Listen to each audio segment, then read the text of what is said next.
Comment avoir un accouchement serein, calme, relaxant et naturel à la maison? Après avoir partagé mon accouchement avec vous, vous êtes nombreuses à me demander comment est-ce que j'ai fait pour avoir un tel accouchement. Si tu passes ici pour la première fois, moi c'est Sandra Poku et je tiens à te souhaiter la bienvenue avec notre guide incontournable. C'est en fait les 7 erreurs qui t'empêchent d'avoir des longs cheveux. Va dans la barre de description, clique sur le lien et télécharge ton guide maintenant. Et pour toutes les mamans qui aimeraient donner une éducation différente à les enfants, une éducation avec laquelle ces enfants pourront avoir un avenir garanti demain. Es-tu cette maman-là qui peut façonner ton enfant afin qu'il puisse avoir une vie garantie, un avenir garanti? Alors, rejoins notre communauté WhatsApp, les mamans intentionnelles. Tu trouveras le QR code sur l'écran ici ou tu peux encore aller trouver le lien de cette communauté dans notre barre de description. Alors, comment est-ce que j'ai fait pour avoir mon accouchement de rêve? Je vais partager ici ce que j'ai fait. C'est ce que j'ai fait pour avoir ce résultat. J'ai fait mes notes afin que je me rassure de ne rien oublier. Alors, la première chose, la plus importante, la chose que tu dois, si tu veux prendre de cette vidéo, c'est ceci. Tu dois prendre la décision. Qu'est-ce que je veux dire par là? Tu dois regarder toutes les options qui existent là-dehors lorsqu'il s'agit de l'accouchement et tu dois faire ton choix. C'est-à-dire, parmi tous ces choix qui existent, qu'est-ce que toi, est-ce que tu aimerais? Donc, on doit apprendre à pouvoir faire le choix de ce qu'on veut et non se laisser dicter par ce que les gens ont dit, par ce que tu vois, par ce qu'on te dit que c'est ça. Tu dois apprendre à être, je ne sais pas si je veux dire, le commandant de ta vie et ainsi prendre la responsabilité de tes décisions. C'est la première étape. Tu vas donc, ce sera à toi et à toi, c'est de t'asseoir avec toi-même et de réfléchir ou encore d'aller chercher toutes les options qui existent là. Tu vois, il y a l'hôpital, accouchement à la maison, accouchement dans un centre de naissance.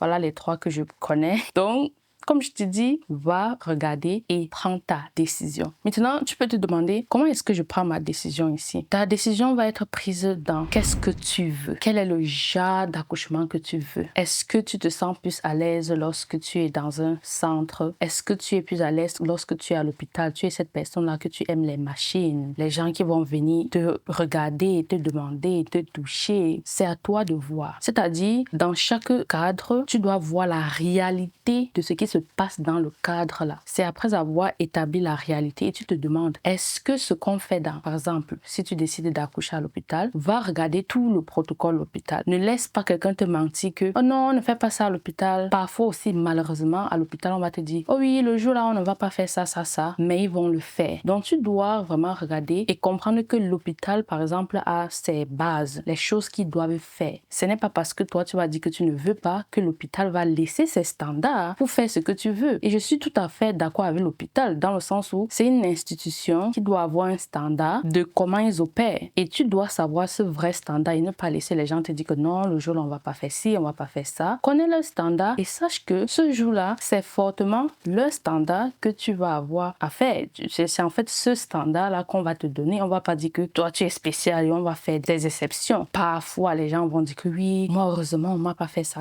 Mais tu dois connaître le standard. Maintenant, quand tu connais le standard, tu te poses la question de est-ce que ce qu'on fait là-bas, je suis à l'aise avec? Si tu es à l'aise avec, alors c'est là que tu fais ton choix. Et donc, c'est comme ça que moi j'ai fait. Regarder sur mes principes de vie, comment je vois la vie, comment je vois mon corps, comment je veux que mon enfant arrive sur cette terre. Et c'est en faisant cela que j'ai vu que, accoucher à la maison est ce que moi je veux. C'est très important de faire ça. Et quand tu fais ça, c'est là où tu prends ta décision de, ok, voici où je veux accoucher. Tu vas te demander peut-être quand est-ce que c'est mieux de faire cette décision. Ce que je pense est le mieux, c'est prendre cette décision même avant que tu conçois. Là, ça te donne le temps de faire les autres choses que je vais expliquer ici. Maintenant, si tu es par exemple déjà enceinte et que tu regardes ça, il y a toujours le temps que tu t'asseyes et tu le fasses, mais c'est préférable que ce soit avant la conception de ton enfant. Ok? Alors, la deuxième chose, lorsqu'on a pris sa décision, c'est s'éduquer. Tu dois t'éduquer, quel que soit le choix que tu as décidé de faire. Et dans les choix que j'ai cités, j'ai oublié de dire que, par exemple, dans le cadre de l'hôpital, il y a différents mêmes cas là-bas, dans le sens où je m'en parle, ce qu'ils appellent voie basse, césarienne. Tu vois? Donc, tu dois aussi voir dans ça aussi, il y a avec ou sans épidural. Il y a toutes ces différentes options-là. Bien sûr, par exemple, si tu décides d'accoucher à la maison comme moi, tu sais déjà qu'il n'y a pas d'épidural. parce que dans accoucher encore à la maison, il y a encore différents cadres où tu peux avoir, je pense qu'ils appellent souvent ça le gaz oxygéné. Donc, c'était encore, je ne sais pas si je les appelle intervention. Donc, même à la maison, tu peux avoir ça. Ou tu peux avoir l'option où je dis, non, je vais écouter mon corps. C'était ça ma décision. Je vais écouter mon corps. Et au fur et à mesure, je saurai de là ce que j'ai besoin ou pas. Donc, c'est vraiment ces petits détails-là. Et comment est-ce que tu connais tous ces petits détails? C'est quand tu t'éduques. L'éducation, c'est la fondation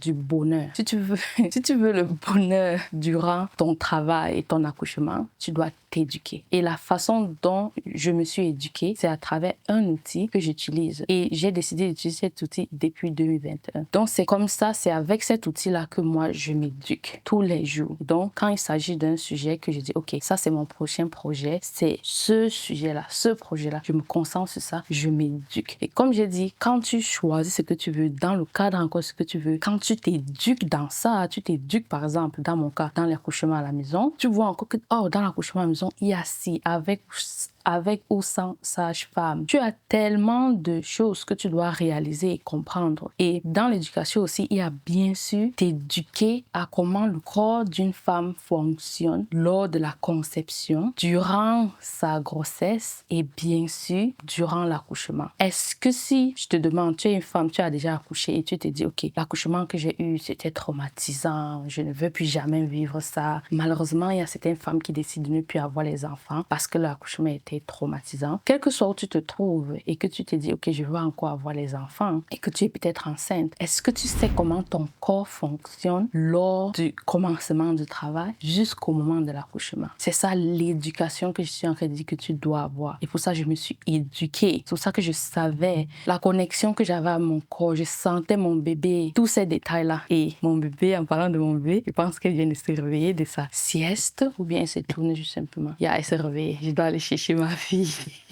Alors, je pense qu'on était au niveau de s'éduquer. Je pense que j'ai beaucoup dit là-dessus. Je pense que tu comprends. Quand tu t'éduques et tu connais comment ton corps fonctionne.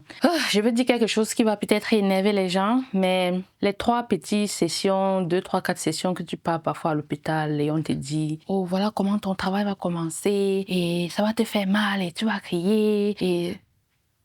Ce n'est pas l'éducation, ça, c'est juste instaurer la peur. Pendant ces sessions, on ne t'apprend pas comment ton corps fonctionne au moment du travail. Tout ce qu'on te dit, c'est, on te dit ce que tu dois faire. Au lieu de t'éduquer sur comment ça fonctionne, afin qu'en ce moment, tu puisses savoir ce que tu dois faire et pourquoi tu le fais. Donc, ces sessions de où tu pars, vous asseyez et on vous parle du que oui, ça va faire comme ça et tu vas sentir comme ça. C'est juste un bandage. Ce n'est pas l'éducation, c'est une béquille. Voilà, ça va énerver, mais je tenais à le dire. Donc, éduque-toi sur le sujet. Et la troisième chose que je te dirais de mettre en place après l'éducation, c'est avoir un cercle de femmes qui t'épaulent. Je trouve que la meilleure façon de faire, c'est ce que les gens appellent les visites prénatales, là, c'est d'avoir un cercle de femmes qui a la même vision que toi. Et dans ce cercle, certains qui sont passés par là et certaines qui vont passer par là. Et parmi ça, je parle de toi, vu que tu dis, OK, je vais aussi avoir ce genre d'accouchement. Donc, tu dois chercher un cercle de femmes qui a eu le genre d'accouchement que tu veux et justement avoir ces moments où vous discutez, partagez. Et ça entre un peu dans l'éducation, mais avoir de la connexion humaine, c'est très, très important parce que ce que tu vas faire là, c'est de la connexion humaine. Tu vas avoir de la connexion avec ton corps et ton bébé pour pouvoir travailler ensemble. C'est la synergie de travail ensemble qui donne justement un accouchement où tu dis enfin, je suis pas là pour crier et faire tout ce que les choses qu'on te dit que c'est comme ça que l'accouchement doit être. Donc tu dois pouvoir vraiment remettre en question tout ce qu'on te dit sur ce que c'est comme ça que c'est comme ça que c'est. Voilà. Et si tu veux que je sois parmi ton groupe de femmes, alors je peux t'épauler dans ce sens-là. Ce que tu peux faire, c'est rejoindre notre communauté des mamans WhatsApp, les mamans intentionnelles, et du groupe, tu m'envoies un message privé et tu me dis, OK, si tu es à ce niveau-là où tu te dis, OK, ça c'est un accouchement qui m'intéresse et j'aimerais m'entourer des personnes qui vont m'épauler dans le sens, voilà. Et si tu veux aussi connaître et avoir l'outil que j'ai utilisé et que je continue d'utiliser pour m'éduquer à chaque fois que je veux accomplir quelque chose que au début dans ma tête, j'ai dit, oh, c'est impossible. Oh, parce que tu dois faire face à tes peurs. C'est la partie éducation. Tu dois faire face à tes peurs, à tes doutes. Et et ce que les gens disent et ce qu'on dit. Tu dois faire face à tout ça parce que si tu ne fais pas face à tout ça, dès l'instant où tu vas avoir ta première sensation, tes peurs vont t'envahir et tu vas retomber dans ton ancien programme qui est ce qu'on t'a dit, qui est de crier, que ça va te faire extrêmement mal et tu ne pourras plus et bref, je pense que tu vois ce que je veux dire. Donc voilà les 3 choses que je recommanderais de mettre en place, en tout cas que moi j'ai mis en place pour pouvoir avoir l'accouchement de mes rêves. Une fois de plus, si tu veux rejoindre notre communauté des mamans, les WhatsApp, les mamans intentionnelles, scanne le QR code ici ou bien quand tu trouves le lien dans la barre de description. Et si tu es arrivé jusqu'ici, je te donne aussi gratuitement notre guide. C'est en fait notre planning de soins pour t'aider à avoir des cheveux sublimes, magnifiques. Tu trouveras le lien de ceci dans la barre de description et des gros bisous. Mouah. Bye bye.